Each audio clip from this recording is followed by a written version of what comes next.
ఆంధ్రప్రదేశ్ ముఖ్యమంత్రి వర్యులు నారా చంద్రబాబు గారు అలాగే ఉప ముఖ్యమంత్రి పవన్ కళ్యాణ్ గారు నిన్న ఆంధ్రప్రదేశ్ వేదికగా విజన్ 2047 ని ఆవిష్కరించినటువంటి నేపథ్యంలో అసలు 2047 విజన్ లో ప్రధాన అంశాలు ఏంటనేవి మనం విశ్లేషణ చేసుకునేటువంటి ప్రయత్నం అయితే చేద్దాం.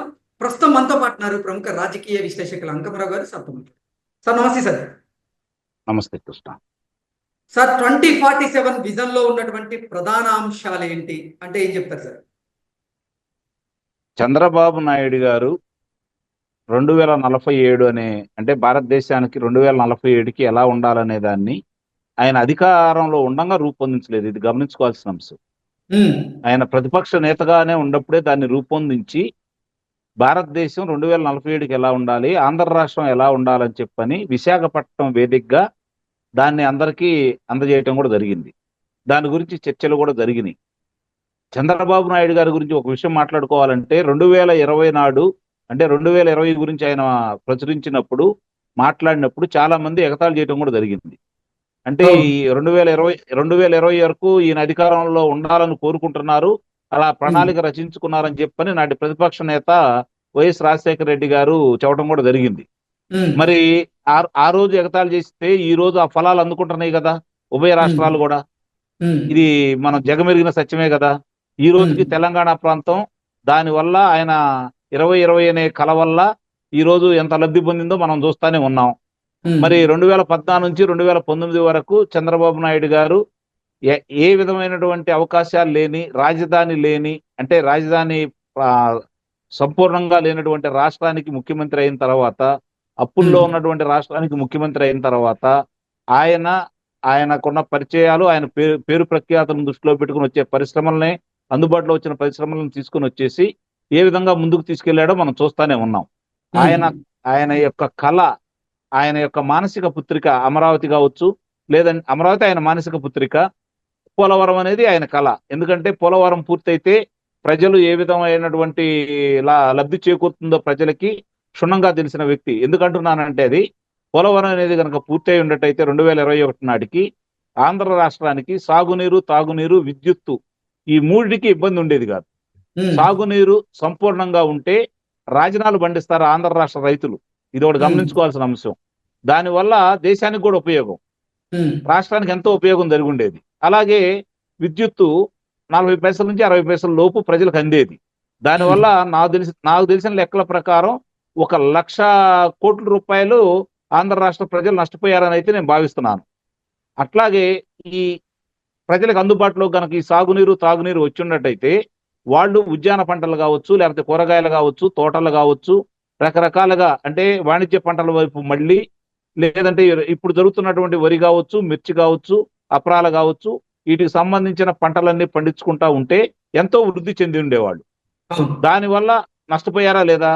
కాబట్టి ఇప్పుడు చంద్రబాబు నాయుడు గారు 2047 అనే దాన్ని ప్రజల ముందుకు తీసుకొచ్చిన ఉద్దేశం ఏంటంటే 100 సంవత్సరాలు పూర్తవుతున్న సందర్భంగా, భారతదేశానికి 100 సంవత్సరాలు పూర్తవుతున్న సందర్భంగా భారతదేశం ఏ విధమైన పురోగతి సాధించాలి, ప్రపంచ దేశాల్లో భారతదేశం 2వ దేశమో 3వ దేశంగానో ఉండాలన్న ఉద్దేశంతో ఆయన ఇది రూపొందించారు. ఇప్పుడు ఆయన మళ్ళీ దీన్ని పునర్ఘాటించారు. ఎందుకు చేశారు అంటే ఆంధ్ర రాష్ట్ర ముఖ్యమంత్రిగా తిరిగి ఆయన బాధ్యతలు స్వీకరించారు కాబట్టి ఈ 2047 అనేది తన యొక్క ఆలోచన విధానాలకి ప్రజలకు పరిచయం చేసి, దీంట్లో నాకు తెలిసినంత వరకు 25% పూర్తయినా కూడా ఆంధ్ర రాష్ట్రం భారతదేశంలో అగ్రగామి రాష్ట్రంగా వెలుగుతుంది. ఎందుకంటే అపారమైన యువతి యువకుల శక్తి మన ఆంధ్ర రాష్ట్రంలో ఉంది. మీరు గమనించుకోవాల్సిన అంశం ఏంటంటే భారతదేశం తరపు నుంచి విదేశాలకు వెళ్ళి వాళ్ళ యొక్క మేధో సంపత్తిని అంతా కూడా వాళ్ళకి వినియోగించేసి ఈరోజు అమెరికా కావచ్చు, విదేశాలకు వెళ్ళిన వాళ్ళు కావచ్చు, అక్కడ ఉన్న వాటి పరిశ్రమలు కావచ్చు, లేకపోతే వేరే వాటికి వాళ్ళ మేధో శక్తిని ఉపయోగించేసి ఎక్కడికో తీసుకెళ్తా ఉన్నారు. అందులో 100 మంది ఉంటే భారతీయులు 30-40 మంది ఉంటున్నారు. ఆ 30-40 మందిలో 11 నుంచి 15 మంది దాకా, 10 నుంచి 15 మంది దాకా ఆంధ్ర రాష్ట్ర తెలుగు ప్రజలు ఉంటున్నారు. అది చంద్రబాబు నాయుడు గారు వేసిన పునాదులు అని చెప్పైతే నేను భావిస్తున్నాను. చాలా మంది వ్యతిరేకించవచ్చు దాని గురించి. అంతకుముందు మేధావులు లేరా, అంతకుముందు చదువుకున్న వాళ్ళు లేరా అని మాట్లాడవచ్చు. నిస్సందేహంగా ఉన్నారు, కాదనట్లా. ఎంతమంది దాన్ని ఉపయోగించుకున్నారు, ఎంతమంది లబ్ధి పొందారు, ఉమ్, తర్వాత 1995 నుంచి 2004 వరకు ఎంతమంది లబ్ధి పొందారు అనేది కూడా ఆలోచించుకోవాలి కదా. ఆ ఉమ్, పునాదులు వేసినందువల్ల జరిగినటువంటి లబ్ధి గురించి మనం ఆలోచించుకోవాలి. ఆ ఫలాలు ఎవరు అనుభవిస్తున్నారు అనేది కూడా ఆలోచించుకోవాలి.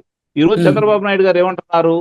వ్యవసాయ పరంగా, వైద్య పరంగా, విద్య పరంగా, అలాగే ప్రజల్ని, వాళ్ళని అంటే స్వశక్తి తోటి వాళ్ళు వ్యాపారస్తులుగా ఎదిగి 10 మందికి ఉద్యోగాలు ఇచ్చే విధంగా ప్రతి ఇంట్లోనూ ఒక వ్యాపారస్తుడు ఎదగాలన్న ఉద్దేశంతో, ఆర్థికంగా బలపడాలన్న ఉద్దేశంతో దాన్ని తీసుకురావడం కూడా జరిగింది. ఉమ్, నిజంగా ఈ 4 అంశాలను కనుక మనం ప్రధానంగా తీసుకొని, ఇంకేమంటున్నాడు ఆయన? వ్యాపారవేత్తలు, ఆర్థికంగా బలపడ్డ వాళ్ళు ప్రతి గ్రామంలో ఒక 5గురిని దత్తత తీసుకొని వాళ్ళకి అభివృద్ధిలో రావాలి అంటే వాళ్ళకు ఉన్నటువంటి వృత్తుల్ని దృష్టిలో పెట్టుకొని వాళ్ళకి ప్రోత్సాహాలు ఇస్తే వాళ్ళు నిస్సందేహంగా అభివృద్ధి చెందుతారు. తద్వారా రాష్ట్రం బాగుపడుతుంది, తద్వారా దేశం బాగుపడుతుంది అని చంద్రబాబు నాయుడు గారు ఈరోజు తన తన 2047 అనే విజన్ ని తీసుకొచ్చి మన ముందు పెట్టడం కూడా జరిగింది. దీని ఉమ్, గురించి ఈ రోజు చర్చ జరగాలి. నిన్న నిజంగా దాని గురించి ఆయన బయటకు వచ్చిన, అంటే ఆయన విడుదల చేసిన తర్వాత దీని గురించి చర్చ తీసుకొని సాధ్యాల గురించి మాట్లాడుకోవాలి. ఉమ్, అంటే దానికి ప్రజలు ఏ విధంగా సహకరించాలి, అధికారులు ఏ విధంగా ముందుకెళ్ళాలి, ప్రభుత్వం ఏ విధంగా ముందుకెళ్ళాలి, దానికి కేంద్రం ఏ విధంగా సహాయ సహకారాలు అందజేయాలనే దాని గురించి కనుక మనం దృష్టిలో పెట్టుకుంటే సాగునీరు, తాగునీరు, విద్యుత్తు, రహదారులు, వైద్యం, విద్య, అలాగే ఇన్ని అంశాలను దాంట్లో ఆయన ముడిపెట్టడం కూడా జరిగింది. ఉమ్, మరి ప్రతి ఇంట్లో ఉన్నటువంటి వాళ్ళందరికీ అర్థమయ్యే విధంగా కనుక ఇది ముందుకు తీసుకెళ్లగలిగితే 2020 అని చెప్పి ఆయన తీసుకొచ్చినప్పుడు ఏ విధంగా లబ్ధి చేకూరింది, ఇప్పుడు ఆయన తీసుకొస్తున్న అంశం మీద ఏ విధంగా ముందుకెళ్తారని చెప్పి గనక ప్రజలకు గనక విశ్లేషించి ముందుకెళ్ళగలిగితే నిజంగా చాలా గొప్ప విషయం అది. దాంట్లో కొన్ని మరి మనం మాట్లాడుకునే 2027 దాంట్లో విజన్ ని చంద్రబాబు గారు అలాగే చంద్రబాబు గారి క్యాబినెట్ ఎలా ప్రజల్లోకి తీసుకెళ్ళబోతుంది అంటే ఏం చెప్తారు సార్? అంటే ఇప్పుడు మనకి ఒక వినూత్న ప్రయోగాలు వాళ్ళు చేస్తున్నారు, మీరు గమనించుకోవాల్సిన అంశం ఏంటంటే అది గతంలో మనకి భారతదేశ వ్యాప్తంగా ఎక్కడన్నా చూసుకున్నా కూడా ఒకే రోజు పంచాయతీల్లో అందరూ కలిసి కూర్చొని తీర్మానాలు మాట్లాడుకోవటాలు సమస్యల గురించి ఎప్పుడు జరగల. పవన్ కళ్యాణ్ గారు ఆ బాధ్యత తీసుకున్న, అదే గ్రామ సభలు, అదే అందుకే పంచాయతీలు అన్నాను, గ్రామ సభల్లో ఎక్కడ జరగలేదు. మరి అది సాధ్యమైందా లేదా? మొన్న విద్యార్థులతోటి తల్లిదండ్రులు, అధ్యాపకులు, ప్రజాప్రతినిధులు, స్థానిక పెద్దలు అందరూ కలిసి కూర్చొని ఎప్పుడన్నా జరిగిందా? ఆంధ్ర రాష్ట్ర వ్యాప్తంగా అన్ని విద్యా సంస్థల్లో జరిగింది కదా. అంటే ఇది సాధ్యమని చెప్పి ఎవరన్నా భావించారా? జరుగుతున్నాయి కదా. అంటే అట్లా ప్రజల్లోకి వెళ్తున్నారు వాళ్ళు ముందు. ఇదే విధంగా రేపు పొద్దున దీని గురించి మళ్ళీ చర్చ పెట్టారనుకోండి, నిస్సందేహంగా ప్రజలు కూడా ఆలోచిస్తారు కదా. ప్రజలు కూడా భాగస్వాములు కావాలి ఇక్కడ. అంటే ఒక ప్రభుత్వ అధికారులా కాకుండా ప్రజలు కూడా భాగస్వాములను చేసుకుంటేనే ముందుకెళ్తుందని చెప్పి ఆయన చాలా స్పష్టంగా చెప్పడం కూడా జరిగింది. ఆయన ప్రభుత్వం, ప్రైవేటు, ప్రజలతోటి మమేకమై ముందుకెళ్లాలని చెప్పి చెబుతున్నాడు కదా. కాబట్టి ఈ విషయాలన్నీ కూడా ఈ రోజు ఆయన తీసుకొచ్చిన అంశాలు. ఇప్పుడు 6 నెలలు కాల పరిమితి అయిపోయిందండి. ఇప్పటికి 6 నెలలు కాల పరిమితి పూర్తి అయిపోయింది. ఈ 6 నెలలు కాల పరిమితిలో ఆంధ్ర రాష్ట్రం అప్పుల్లో ఉన్నటువంటి రాష్ట్రం, ఇబ్బందుల్లో ఉన్నటువంటి రాష్ట్రం, పరిశ్రమలు రావటానికి భయపడినటువంటి రాష్ట్రం, ఉండ పరిశ్రమలు తరలి వెళ్ళినటువంటి రాష్ట్రం, తరిమేసిన రాష్ట్రం, మరి మాట్లాడటానికి భయపడే విధంగా ప్రజల్ని భయభ్రాంతులకు గురి చేసినటువంటి రాష్ట్రంలో ఈ 6 నెలల్లో వచ్చిన పెట్టుబడులు ఎన్ని, ఎలా సాధ్యమైనవి, ఎవరి వల్ల సాధ్యమైనవి, దీనివల్ల ఎంతమంది యువకులకు ఉద్యోగ కల్పన జరుగుతోంది, దీని గురించి ఇప్పుడు మాట్లాడుకోవాలి మనం. ఈ 6 నెలల్లో ఇది సాధ్యమైనప్పుడు, అంటే 6 నెలలు అంటే 60 నెలలు పరిపాలించమని అధికారం ఇచ్చారు. అంటే 10వ వంతులోనే ఇంత సాధ్యమైనప్పుడు మిగిలిన 90 వంతులో ఎంత సాధ్యం అవుతుంది? ఒకసారి ఆలోచించండి. ఎన్ని కుంభకోణాలు వెలుగు తీస్తున్నారు, ఎంతమంది ఈ రాష్ట్రానికి అన్యాయం చేశారో ప్రజలకు చెబుతున్నారు. అట్లానే ఇది కూడా నిదానంగా తీసుకుని వెళ్ళారనుకోండి, ఎందుకు విజయవంతం కాదు? ఎందుకు అనుకున్నది సాధించలేరు? నిస్సందేహంగా సాధించగలం. అసలు ముందుట్లో సాధ్యాల గురించి మాట్లాడుకోవాలి, దానికి మనం తోడ్పాటు ఇవ్వాలి.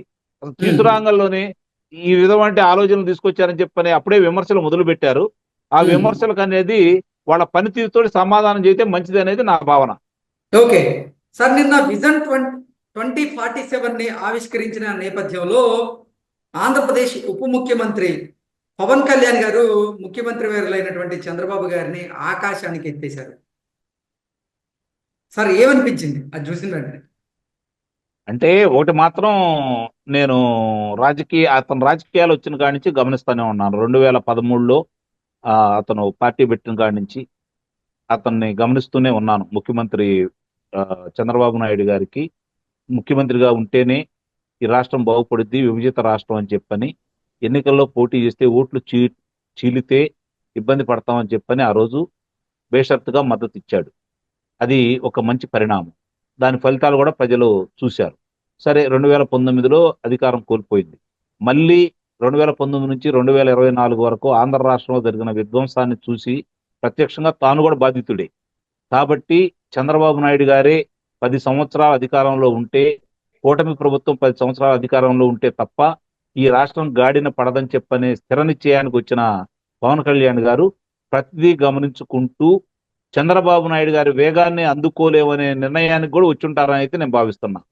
ఆయన వేగంతో, ఆయన ఆలోచన విధానంతో సహచర మంత్రులు కావచ్చు, లేకపోతే అధికారులు కావచ్చు, ముందుకెళ్తే మాత్రం నిస్సందేహంగా అద్భుతాలే జరుగుతాయి. ఇవన్నీ దగ్గరుండి చూస్తున్నాడు కాబట్టి చంద్రబాబు నాయుడు గారి యొక్క ఆయన ఆలోచన విధానాల్ని గమనిస్తున్న వ్యక్తి కాబట్టి చంద్రబాబు నాయుడు గారిని, అంటే అతని మనసులోంచి వచ్చిన భావాలు పంచుకున్నాడు. సహజంగానే ఉప ముఖ్యమంత్రి గారు కాబట్టి అలా మాట్లాడితే కొంచెం ఆశ్చర్యంగా ఉంటుంది ప్రజలకి. కానీ అతను చెప్పిన దాంట్లో వాస్తవాలే ఉన్నాయి కదా, పొగిడింది ఏం లేదు కదా అక్కడ. వాస్తవాలే ఉన్నాయి కాబట్టి అది ఆయన మాట్లాడాడు కాబట్టి ఆయన పొగిడాడని చెప్పి ప్రజలందరూ భావిస్తా ఉన్నారు. అంత తప్ప వేరే ఉన్నాయి చెప్పండి. Okay sir, thank you so much. Thank you.